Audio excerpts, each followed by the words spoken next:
À Bézu-Saint-Éloi, on fabrique des jouets en bois depuis 1809. Les mêmes gestes et parfois les mêmes jeux qu'à l'époque, comme ce modèle Guillaume Tell, au catalogue depuis la fin du 19e. Mais comme partout en France, cette industrie traditionnelle souffre de la mondialisation. Il y a une concurrence terrible entre les différentes enseignes et la grande distribution. Donc naturellement, pour obtenir un prix, il faut faire du sourcing. Et le sourcing vous amène irrémédiablement en territoire asiatique.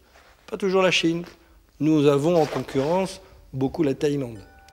Pour survivre face à la crise qui touche tout le secteur de la deuxième transformation, l'entreprise familiale où l'on est menuisier de père en fils depuis 1710 a dû s'adapter et se diversifier en se lançant notamment dans le rangement sur mesure.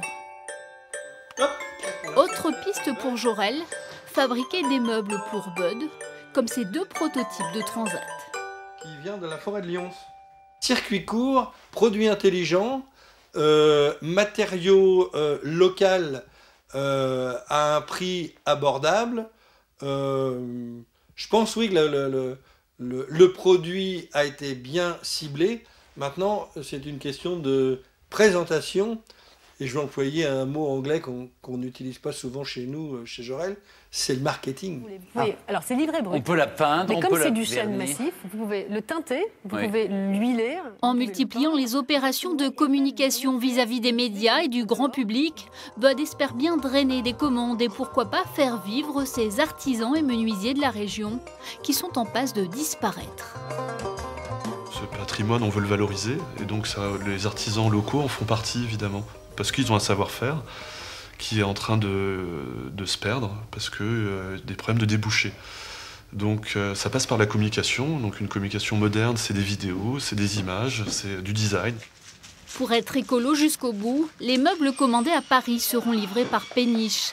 Mais ce matin, pour Jean-François Marcheguet, il s'agit d'amener une commande à un voisin. C'est du bois de chez nous. Travailler chez nous. C'est le concept qui vous a plu d'abord ou le design? Ça fait un tout en fait. Ici, là, il y a un nœud, là, c'est du bois. Ici aussi, il y a un nœud. Une table industrielle, eh bien, on va se soucier de détails comme ça qui justement vont à l'encontre du fait que le bois c'est naturel. C'est du beau et c'est durable, c'est ça le slogan? Beau, utile, durable. Pour l'instant, les commandes sont encore insuffisantes pour drainer économiquement la filière régionale.